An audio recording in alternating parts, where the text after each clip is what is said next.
మనం చూసుకున్నట్లయితే లలిత జ్యువెలర్ యజమాని అయినటువంటి కిరణ్ కుమార్ గారు ఒక మాట అయితే చెప్పడం జరుగుతుంది. అదేమిటంటే డబ్బులు ఎవరికి ఊరికే రావు అని ఆయన మాట అయితే చెప్పడం జరిగింది. అలాగే మన పెద్దలు మనం చూసుకున్నట్లయితే కష్టపడిందే మనకు డబ్బులు రావు, అలా అని ఈజీగా వచ్చిన మనీ అనేది మన దగ్గర నిలబడదని మన పెద్దలు అయితే చెప్తూ ఉంటారు. అలాగే యూట్యూబ్ ఛానల్స్ మనం చూసుకున్నట్లయితే స్కామర్స్ గురించి ఎప్పటికప్పుడే యూట్యూబ్ లో చాలా ఛానల్స్ అయితే ప్రజలను అయితే అలర్ట్ చేస్తున్నాయి. అంతేకాకుండా మన ప్రభుత్వాలు కూడా ఈ స్కామ్స్ బారిన పడుకోకుండా ఉండాలని చెప్పేసి ప్రజలకు అవగాహన కార్యక్రమాలు ఏర్పాటు చేస్తున్నాయి. అయినప్పటికీ ప్రజలు ఈజీ మనీకి అలవాటు పడిపోతున్నారు. అంటే మీరు ₹1,00,000 కడితే ఒక 6 నెలల్లో 1,50,000 ఇస్తామని చెప్తే ప్రజలు దానికే ఎక్కువగా ఆశపడి డబ్బులు కడుతున్నారు. కానీ అసలు వాళ్ళు మనకు ₹1,00,000కు 1,50,000 ఎలా ఇస్తారు అనేది ప్రజలైతే ఆలోచించడం లేదు. అందుకే స్కామర్స్ ఇలా ప్రజలకు ఆశ చూపి వాళ్ళ దగ్గర నుంచి డబ్బులు అయితే కొట్టేస్తున్నారు. అయితే ఈ మధ్యకాలంలో మనం చూసుకున్నట్లయితే మొబైల్స్ ఎక్కువగా వచ్చినప్పటి నుంచి ఈ స్కామ్స్ అయితే ఎక్కువగా జరుగుతున్నాయి. మన విజయవాడలో ఒక స్కామ్ అయితే జరిగింది. అదేమిటంటే యానిమేషన్ స్కామ్. సో ఈ యానిమేషన్ స్కామ్ కి సంబంధించిన పూర్తి వివరాలు మనం ఈ వీడియోలో డిస్కస్ చేద్దాము. హాయ్ ఫ్రెండ్, నా పేరు సతీష్ బాబు. నేను ఎప్పటికప్పుడు రియల్ ఫ్యాక్ట్స్ సంబంధించిన వీడియోస్ అయితే చేస్తూ ఉంటాను. అలాగే రీసెంట్ గా జరిగిన ఇష్యూస్ గురించి నేను వీడియోలు అయితే పెడుతూ ఉంటాను నా ఛానల్లో. లోకల్, స్టేట్, సెంట్రల్, గ్లోబల్ కి సంబంధించిన పొలిటికల్ ఇష్యూస్ గురించి కూడా నేనైతే వీడియోలు అయితే నా ఛానల్లోనైతే ఎప్పటికప్పుడు అయితే పెడుతూ ఉంటాను. ఎవరైతే నా ఛానల్ మొట్టమొదటిగా చూస్తున్నారో వాళ్ళైతే తప్పకుండా సబ్స్క్రైబ్ బటన్ మీద ప్రెస్ చేసి సబ్స్క్రైబ్ అయితే చేసుకోండి. ఇలా మీరు ఒకసారి సబ్స్క్రైబ్ చేసుకోవడం వల్ల నేను ఈ వీడియో చేయడానికి పడిన కష్టానికి అలాగే నా ఛానల్ కి మీరు సపోర్ట్ చేసిన వాళ్ళు అవుతారు. ఇప్పుడు మనం వీడియోలోకి అయితే వెళ్ళిపోదాం. విజయవాడలో చూసుకున్నట్లయితే యూపిక్స్ అనే ఒక యానిమేషన్ కి సంబంధించిన ఒక కంపెనీ అయితే ఉంది. అయితే దాన్ని నడిపించేది నిడుమోలు వెంకటలక్ష్మి సత్యకిరణ్ అనే ఆయన ఆ యానిమేషన్ కంపెనీని అయితే నడిపిస్తున్నాడు. విజయవాడ వాళ్ళే కాకుండా ఇతర ప్రాంతాలకు చెందిన వ్యక్తుల చేత కూడా ఆ కంపెనీలో పెట్టుబడులు పెట్టించి ఆ డబ్బులతో ఆయన పరారయ్యారు.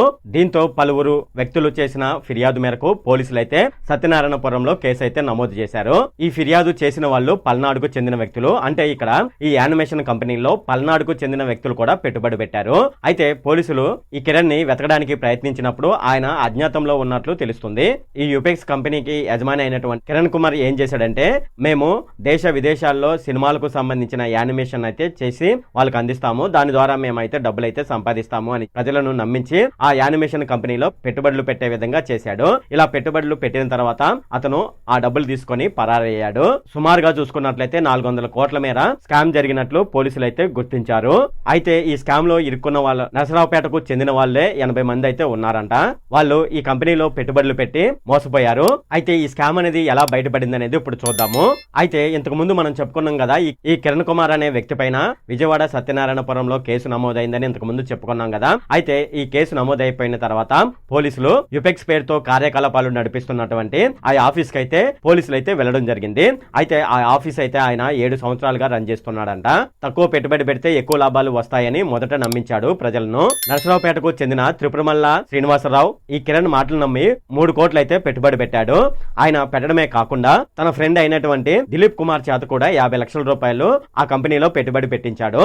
అయితే ఈ కిరణ్ కుమార్ పెట్టిన పెట్టుబడికి లాభాలు ఇవ్వకుండా కాలయాపనం చేస్తున్నాడు. అయితే దీంతో అతని పైన అనుమానం వచ్చి బాధితులు పోలీస్ స్టేషన్ లో కంప్లైంట్ చేయడం జరిగింది. ప్రస్తుతం పోలీసులు కేసు నమోదు చేసుకుని దర్యాప్తు అయితే చేస్తున్నారు.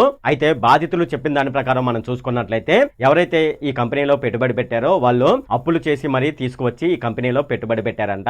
ఈ కిరణ్ అనే వ్యక్తి నరసరావుపేటలోని చాలా మంది సామాన్య ప్రజలు, వ్యాపారస్తులు, రైల్వే ఉద్యోగులు, ప్రభుత్వ ఉద్యోగులు ఇలా మాయమాటలు చెప్పి వాళ్ళ దగ్గర నుంచి పెట్టుబడుల రూపంలో డబ్బులైతే తీసుకున్నాడు. ₹1,00,000 పెట్టుబడి పెడితే తన కంపెనీలో 1 సంవత్సరం దాటిన తర్వాత ₹2 లక్షల తిరిగేస్తానని అలా నమ్మించాడు. అంతేకాకుండా ఒక వ్యక్తి దగ్గర నుంచి ₹1 కోటి అయితే పెట్టుబడిగా తీసుకుని 6 నెలలు దాటిన తర్వాత ₹1,75,00,000 ఇచ్చాడు. ఈ విధంగా చేయడంతో అతని పైన ప్రజలకు నమ్మకం అయితే పెరిగి అతని కంపెనీలో పెట్టుబడులు పెట్టారు. అంటే మొదట ఆయన ఈ విధంగా ప్రజలను నమ్మించాడు. ఈ విధంగా ఆ కంపెనీలో ప్రజలు అలాగే వ్యాపారులు కూడా రైల్వే ఉద్యోగులు, ప్రభుత్వ ఉద్యోగులు ₹1 నుంచి ₹1.5 కోటి వరకు ఆయన కంపెనీలో పెట్టుబడులు పెట్టినట్లు వాళ్ళైతే చెప్తున్నారు. ఈ విధంగా చూసుకున్నట్లయితే సుమారుగా 400 కోట్ల రూపాయలు స్కామ్ జరిగిందని తెలుస్తుంది. అయితే 2 వ్యక్తులైతే ఫిర్యాదు చేశారు. వాళ్ళు చేసిన ఫిర్యాదు మేరకు పోలీసులు దర్యాప్తు చేస్తే 400 కోట్లుగా తేలింది. అయితే ఇంకా వెలుగులోని రాని వాళ్ళు ప్రజలు అలాగే వ్యాపారం చేసే వాళ్ళు చాలా మంది ఉన్నారు. వాళ్ళు గనక వచ్చి ఫిర్యాదు చేసినట్లయితే సుమారుగా ఈ స్కామ్ అనేది 1000 కోట్ల వరకు అవుతుందని పోలీసులు అయితే చెప్తున్నారు. ఒకసారి మీరు ఆలోచించండి. ఈ విధంగా మనం డబ్బులు పెట్టుబడి పెట్టి లాస్ అయ్యే బదులు మన దగ్గర ఒక 5 లక్షల రూపాయలు ఉన్నాయి అనుకోండి, మనం ఏదైనా చిన్న టిఫిన్ షాప్ అయితే పెట్టుకోవచ్చు. లేదంటే టిఫిన్ బండి అయినా పెట్టుకోవచ్చు. ఫుడ్ కు సంబంధించిన ఎటువంటి బిజినెస్ పెట్టుకున్నా ఈ మధ్య కాలంలో మనం చూసుకున్నట్లయితే ఈ ఫుడ్ కు సంబంధించిన వ్యాపారం అయితే బాగా అయితే అభివృద్ధి చెందుతుంది. అంతేకాకుండా మనం పెట్టుబడి పెట్టిన డబ్బులు ఒక సంవత్సరంలో మనకు తిరిగి వచ్చే అవకాశాలు అయితే ఎక్కువగా ఉన్నాయి. కానీ ఇటువంటి వాటిలో అప్పులు చేసి పెట్టుబడి పెట్టడం వల్ల ఏం ప్రయోజనం ఉంది? మీరు ఒకసారి ఆలోచించండి.